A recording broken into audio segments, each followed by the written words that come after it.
Tour போக நீங்க ரெடியா?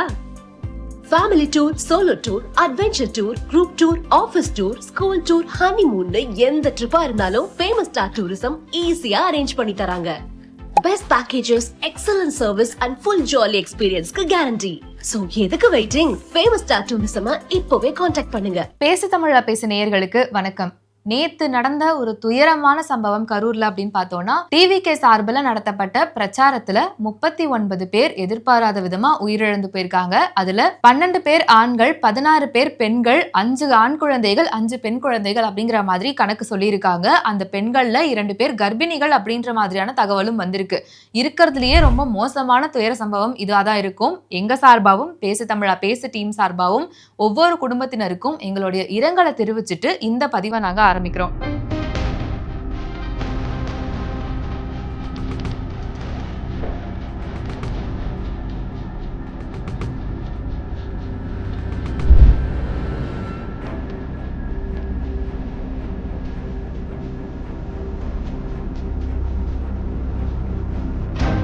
தாவேகா தலைவர் விஜய் அவர்கள் ஏதாவது ஒரு இடத்துக்கு பிரச்சார பயணத்துக்கு போறாரு அப்படின்னா கண்டிப்பா அங்க எக்கச்சக்கமான கூட்டம் வரும் அப்படின்றது அரசாங்கத்துக்கும் தெரியும், பொதுமக்கள் எல்லாருக்குமே தெரியும். அப்படி இருக்கும்போது தாவேகா தலைமை சார்பில் இருந்து விஜய் அவர்களும் சொல்ற விஷயம் என்ன அப்படின்னா, பெண்கள், கர்ப்பிணி பெண்கள் யாரும் வராதிங்க, குழந்தைகளை கூட்டிட்டு வராதிங்க அப்படின்ற மாதிரி பிரச்சார பயணத்துக்கு முன்னாடியே இன்ஸ்ட்ரக்ஷன் கொடுத்துட்டே தான் இருக்காங்க. அப்படி இருக்கும் போதும் இந்த மாதிரி ஒரு துயர சம்பவம் நடந்திருக்கு அப்படின்னா இது எல்லாத்துக்குமே யார் காரணமா இருப்பா, என்ன விஷயங்கள் இது வரைக்கும் ரிப்போர்ட்ல வெளியே வந்திருக்கு, யாரெல்லாம் அங்க போய் மீட் பண்ணிருக்காங்க, என்னெல்லாம் பேசியிருக்காங்க அப்படின்றத பத்தி தான் இந்த வீடியோல முழுக்க பார்க்க போறோம்.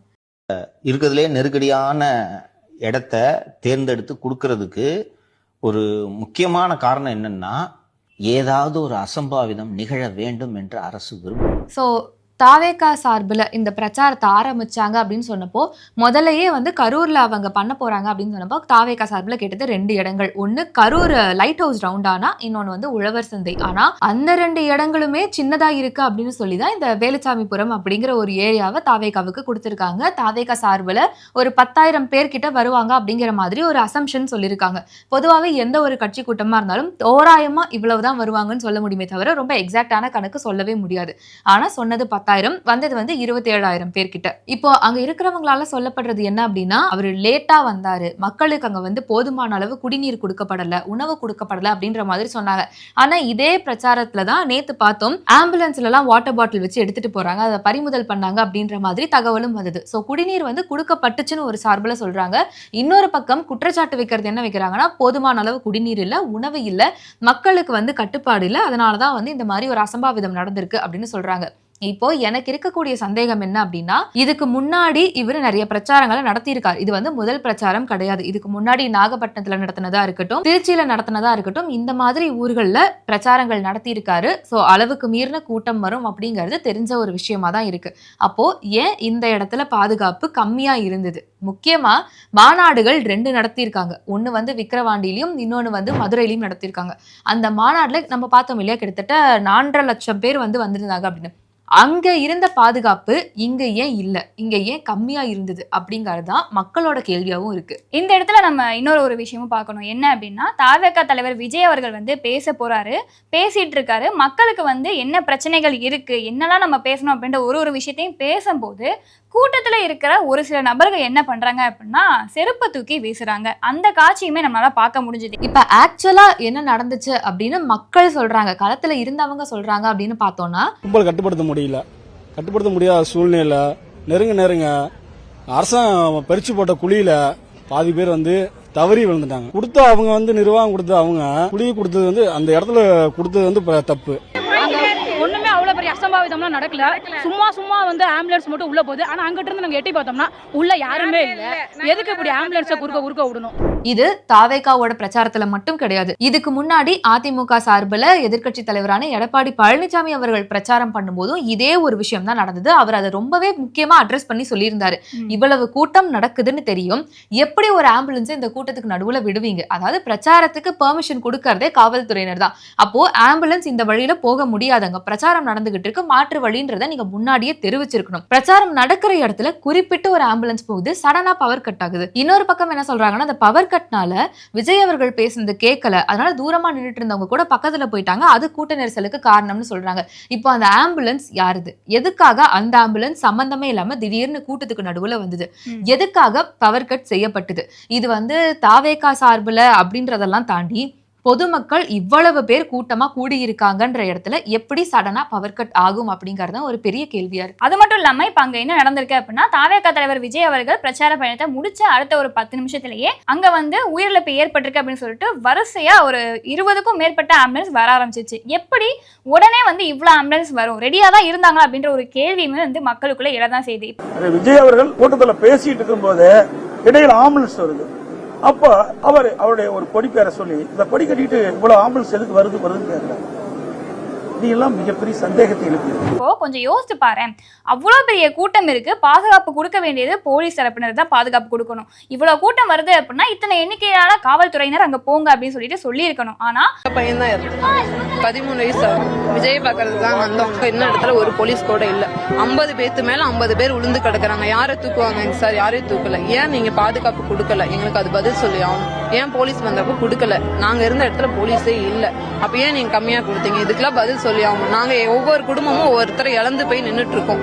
நாங்க விஜய் சார் மேல எந்த குறையுமே சொல்ல மாட்டோம். செந்தில் பாலாஜி சார் எங்களுக்கு பதில் சொல்லியே ஆகணும். சிஎம் சார் பதில் சொல்லியே. இந்த சந்தேகத்தோட இன்னொரு ரொம்ப முக்கியமான ஒரு சந்தேகம் எழுது. இதுக்கு முன்னாடி நம்ம சொன்ன மாதிரி ஒரு சில பிரச்சாரங்களை அவர் பண்ணிட்டு தான் கரூருக்கு வந்திருக்காரு. இந்த பிரச்சாரங்கள்லயும் மாநாடுகள்லயும் நடக்காத ஒரு விஷயம் ஏன் கரூர்ல மட்டும் நடக்கணும்? முன்னாள் அமைச்சரான செந்தில் பாலாஜி அவர்களுக்கு சொந்தமான தொகுதி. இந்த இன்சிடென்ட் நடந்து, அதாவது 6 பேர் உயிரிழந்திருக்காங்கன்னு சொன்ன அடுத்த 10வது நிமிஷம் அந்த கணக்கு அப்படியே 26 மாறுது, 30 மாறுது, 38 மாறுது, 39 மாறுது. நொடிக்கு நொடி கணக்கு அப்படிங்கிறது ஏறிக்கிட்டே போகுது. இன்னொரு பக்கம் பார்த்தோம் அப்படின்னா, இந்த கள்ளச்சாராயம் குடிச்சு உயிரிழந்த சம்பவம் நம்ம எல்லாருக்குமே ஞாபகம் இருக்கும்னு நினைக்கிறேன். அந்த சம்பவத்துல 3 நாட்களுக்கு பிறகுதான் முதல்வர் மு.க. ஸ்டாலின் அவர்கள் தன்னுடைய எக்ஸ் தளத்துல பதிவே பண்றாரு. ஆனா இங்க சம்பவம் நடந்த அரை மணி நேரத்துல அவரோட ட்விட்டர் பகுதியில ஒரு பதிவை போடுறாரு. சம்பவம் நடந்தது 8 மணின்னு வச்சுக்குவோமே, 8:15 முன்னாள் அமைச்சர் செந்தில் பாலாஜி அவர்கள் மருத்துவமனையில இருக்காரு. எப்படி அவ்வளவு விரைவா அவரு ஹாஸ்பிட்டலுக்கு போனாரு? சரி, கரூர்ல இருக்காரு, போயிருப்பாரு அப்படின்னு சொன்னா எப்படி இவ்வளவு தூரம் அக்யூரேட்டா இருக்க முடியும்? முதல்வர் செந்தில் பாலாஜி அவர்கள் அங்க இருக்காருன்னு தெரியும், இருந்தாலுமே அமைச்சர் அன்பில் மகேஷ் அவர்களையும் அமைச்சர் மா சுப்பிரமணியம் அவர்களையும் நேர்ல போக சொல்லியிருக்காங்க. எதுக்காக?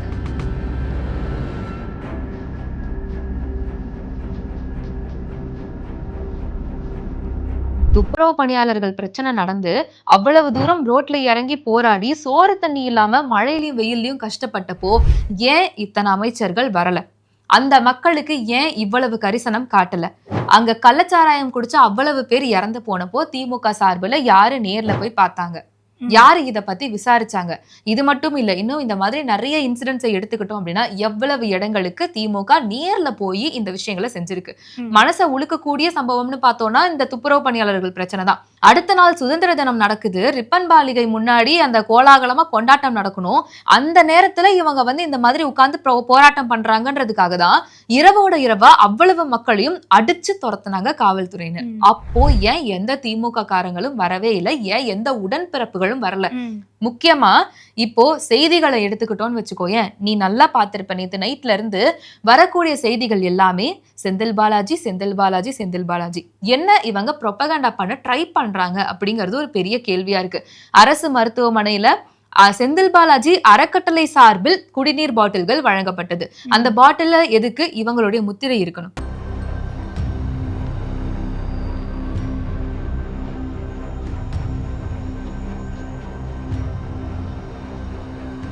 ரெண்டாவது, செந்தில் பாலாஜி அவர்கள் தனியார் மருத்துவமனையிலும் இவங்களுக்கு இலவசமா மருத்துவம் பார்க்க சொன்னாரு. அரசு மருத்துவமனைக்கு விரைஞ்சிட்டாரு. மக்களை பாக்குறதுக்காக களத்துல இறங்கி வேலை பாக்குறாரு. ஏன் செய்தியிலேயே என்ன மாதிரியான தலைப்பு கொடுக்கறாங்க அப்படின்னா, தாவேகா தலைவர் விஜய் பரப்புரையில் அசம்பாவிதம், களத்தில் இறங்கிய செந்தில் பாலாஜி.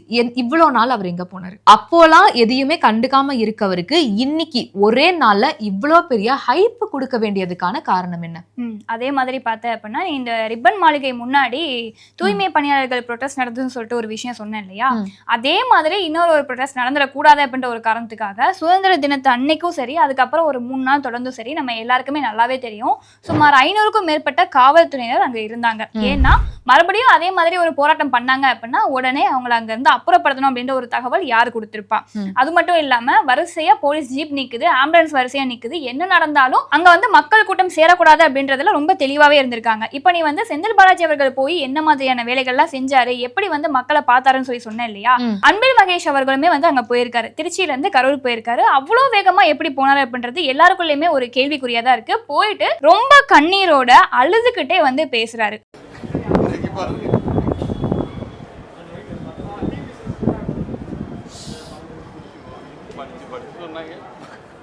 கண்டிஷன்ஸை ஃபாலோ பண்ணுங்கடா, கண்டிஷன்ஸை ஃபாலோ பண்ணுங்கடா.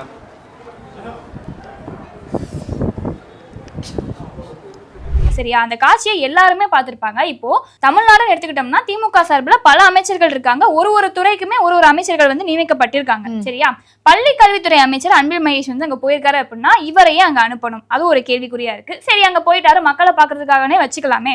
அப்படியே போயிருந்தாலும் இவரையே வந்து அழுகணும். இது வரைக்கும் தமிழகத்துல எவ்வளவோ விஷயங்கள் மக்களுக்கு துயரமான விஷயங்கள் நடந்திருக்கு, ஆனா எதுக்குமே இவர் போய் நிக்கல. ஏன் நிக்கல? அரசு கல்லூரிகள், அரசு பள்ளிகள் வந்து எந்த மாதிரியான ஒரு அவல நிலை இருக்கு அப்படின்னு சொல்லிட்டு எல்லாருக்குமே தெரியும். பிள்ளைங்கள் வந்து எவ்வளவு கஷ்டப்படுறாங்க, மாணவிகள் வந்து பாலியல் துறையில எந்த மாதிரி சிக்குறாங்க அப்படின்றது எல்லாருக்குமே தெரியும். ஏன் நீ வந்து அண்ணா யூனிவர்சிட்டி இஷ்யூ கூட எடுத்துக்குவேன், ஞானசேகரன் வந்து குற்றவாளி அப்படின்னு சொல்லிட்டு நிரூபணம் ஆயிருக்குன்னு சொல்லி சொல்றாங்க. ஆனா அதுக்கு பின்னாடி அந்த சார் யாரு அப்படின்றது இன்ன வரைக்கும் தெரியப்படல. அது திமுக நிர்வாகியாவும் இருக்கலாம், இல்லாம இருக்கலாம் அப்படின்னு சொல்லிட்டு எல்லாருக்குள்ளயுமே ஒரு கேள்வி வருது. அந்த ஒரு இன்சிடென்ட்ல ஏன் யாருமே போய் நிக்கல? ஒரு பெண்ணுக்கு வந்து பாதுகாப்பு கொடுப்போம் அப்படின்னு சொல்லி சொல்றீங்க, அது எதையுமே ஏன் கன்சிடர் பண்ண மாட்டீங்க? இது மட்டும் ஏன் கன்சிடர் பண்றீங்க? ஒருவேளை உங்களுடைய அரசியல் ஆதாயத்துக்காக இந்த மாதிரி ஒரு வேலைகள் பண்றீங்களா அப்படின்னு சொல்லிட்டு மக்களுக்குள்ள பயங்கரமான கேள்விகள் வந்துட்டு இருக்கு. அவங்களுமே கேள்விகளை கேட்டுட்டே தான் இருக்காங்க. ஆமா, இது மட்டும் இல்லாம முதல்வர் மு.க. ஸ்டாலின் அவர்கள் 8:30 மணிக்கு வந்து தன்னோட எக்ஸ் தளத்துல ஒரு பதிவு போடுறாரு. இது மிகவும் துயரமான செய்தி அப்படின்னு சொல்லிட்டு இரவு 3 மணி அளவுல வந்து அவரு கரூர் போய் அடையிறாரு, அங்க இருக்கிற மக்களை சந்திக்கிறாரு. அது மட்டும் இல்லாம ஒரு பிரஸ் மீட்டும் கொடுக்கிறாரு. விஜய் அவர்கள் கைது செய்யப்படுவாரா அப்படின்னு கேட்ட கேள்விக்கு விசாரணை நடத்தப்படும் அப்படிங்கிற மாதிரி சொல்லியிருக்காங்க. பாதுகாப்பு குறைபாடு இருந்ததா சொல்றாங்களா சார்? ஸ்பாட்ல வந்து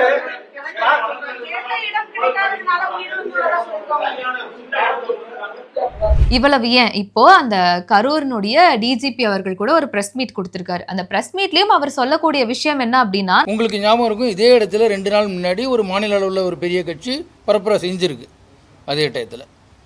அது ஒரு முக்கியமான விஷயம். அதனால் கூட்டத்தை எதிர்பார்த்து அவங்க சொன்னது 10,000 இந்த கூட்டத்திற்கு, ஆனால் வந்தது 27,000 கிட்ட.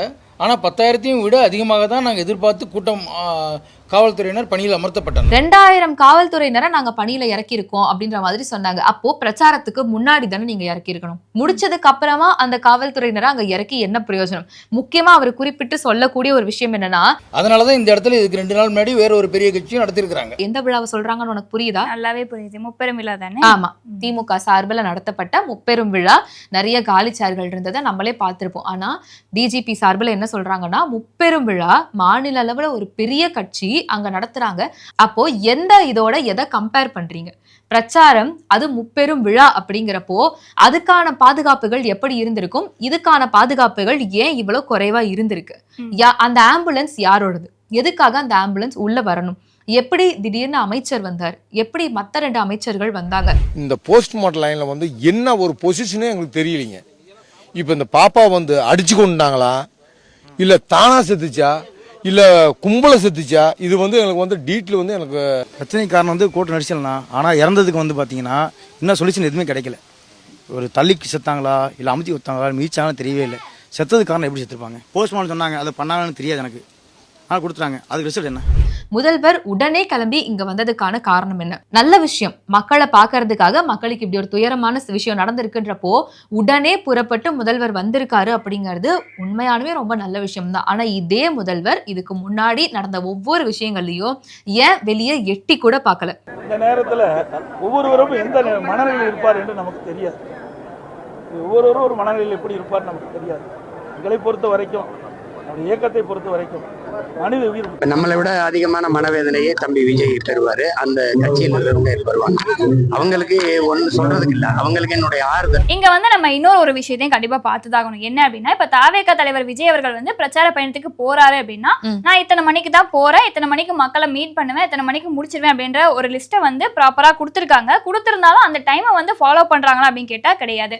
இப்ப திருச்சியிலையும் சரி, பெரம்பலூர்லயும் சரி, அவர் வந்து போன டைம் அப்படின்றது வேற, மக்களை பார்த்து பேசின டைம் அப்படின்றது வேற. அதனாலேயே நிறைய மக்கள் வந்து அங்க என்ன பண்ணிருக்காங்க அப்படின்னா, விஜய் அவர்களை பார்க்கணும் அப்படின்ற ஒரு காரணத்துக்காக வந்து கூட்டத்தோட கூட்டமா நின்று நெரிசல்ல சிக்கியிருக்காங்க. அதே மாதிரி தான் இந்த கரூர்லயுமே நடந்திருக்கு அப்படின்னு சொல்லப்படுது. எத்தனை மணிக்கு கரூர்ல பிரச்சார பயணத்தை ஆரம்பிக்கிறேன்னு சொல்லியிருந்தாங்களோ அத்தனை மணிக்கு தான் சென்னையில இருந்தே கிளம்பியிருக்காங்க அப்படின்னு சொல்லிட்டு ஒரு தகவலும் வெளியே வந்திருக்கு. எவ்வளவு கூட்டம் வரும்னு சொல்லப்பட்டது, எவ்வளவு பாதுகாப்பு கொடுக்கப்பட்டிருக்கு, எவ்வளவு அதிகமான பாதுகாப்பு கொடுக்கப்பட்டிருக்கு, எவ்வளவு தாமதமாக ஒவ்வொரு கூட்டமும் நடத்தப்பட்டிருக்கு அப்படிங்கிற தெளிவாக விளக்க சொல்லியிருக்காங்க. அதே மாதிரி இன்னொரு ஆதங்கமான ஒத்துக்க முடியாத ஒரு விஷயம் என்ன அப்படின்னா, மக்கள் பண்ணக்கூடிய செயல் தான். ஏன்னா இதுக்கு முன்னாடியே எல்லா கட்சி சார்புலையும் இல்ல ஏதாவது ஒரு ட்ரோலே பண்றாங்க அப்படின்னா அவங்க சொல்லக்கூடியது என்ன, தாவேகாவை சேர்ந்தவங்க யாருமே இன்னுமே வந்து அரசியலுக்குள்ள வரல, அவங்க ஒரு ஃபேன் பேஸ்லயே இருக்காங்க அப்படின்ற மாதிரியான குற்றச்சாட்டு தான் வைக்கப்பட்டுச்சு. அதுக்கு ஏத்த மாதிரியே எந்த பிரச்சார கூட்டமா இருந்தாலும் சரி, இந்த மரத்து மேல ஏறி குதிக்கிறது, தாவறது, இந்த செவுத்த உடைக்கிறது, இந்த மாதிரி நிறைய விஷயங்கள் நடந்திருக்கு.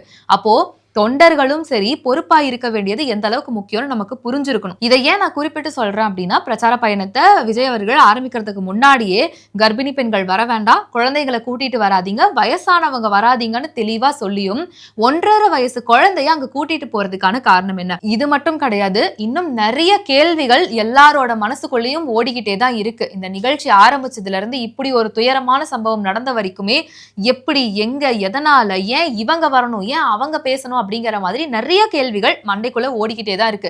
இது எல்லாத்துக்கும் சீக்கிரமே ஒரு தெளிவான விடை கிடைக்கும்னு நினைக்கிறேன். இருந்தாலும் இந்த துயர சம்பவம் அப்படிங்கிறது யாராலையுமே தாங்கிக் கொள்ள முடியாத ஒண்ணுதான். இதுக்கு மேல வர காலகட்டங்களையாவது தாவேக்கான்னு கிடையாது, எந்த ஒரு கட்சி சார்பில் பிரச்சாரங்கள் நடத்தப்பட்டாலும் அங்க மக்களான நாம கலந்துக்கணும்னு நினைக்கிறோம்னா எந்த மாதிரி சேஃபா போயிட்டு வரணும், நம்ம குடும்பங்கள்ல யாரை கூட்டிட்டு போகணும், குழந்தைங்களை கூட்டிட்டு போகணுமா, அந்த இடத்துக்கு அவங்க தேவையே கிடையாது, அப்ப அவங்க வீட்டுல இருக்கட்டும். கர்ப்பிணி பெண்கள், வயசானவங்க, இவங்களெல்லாம் கூட்டிட்டு போக கூடாதுன்னு சிந்திச்சு செயல்பட வேண்டியது அப்படிங்கிறது ரொம்ப அவசியமா இருக்கு. இந்த ஒரு துயரமான நிகழ்வு அப்படிங்கிறது எல்லாருக்குமே ஒரு பெரிய பாடமா இருக்கும் அப்படின்னு தான் நான் நினைக்கிறேன். பேசு தமிழா பேசு சேனலுக்கு ஆதரவு தந்து கொண்டிருக்கக்கூடிய பார்வையாளர்களுக்கு வணக்கம். அரசியல் ஆன்மீகம்னு மட்டும் இல்லாம இப்போ ஹெல்த்லயும் நம்ம வந்தாச்சு. ஹெல்த் சம்பந்தமான பிரச்சனைகளுக்கும், ஹெல்த் டிப்ஸுக்கும், ஹெல்த் கேருக்கும், இல்ல ஹெல்த் பத்தி ஏதாவது தெரிஞ்சுக்கணும் அப்படின்னு நினைச்சீங்கன்னா ஹெல்த் குரு சேனல் கண்டிப்பா உங்களுக்கு யூஸ்ஃபுல்லா இருக்கும். பேசு தமிழா பேசு சேனலுக்கு கொடுக்கக்கூடிய இதே சப்போர்ட்டை ஹெல்த் குரு யூடியூப் சேனலுக்கும் கொடுத்து அந்த சேனலை சப்ஸ்கிரைப் பண்ணி உங்க நண்பர்களுக்கு ஷேர் பண்ணும்படி கேட்டுக்கிறோம். நம்ம ஹெல்த் குரு சேனலோட லிங்கை டிஸ்கிரிப்ஷன்ல தரோம், மறக்காம செக் பண்ணி பாருங்க.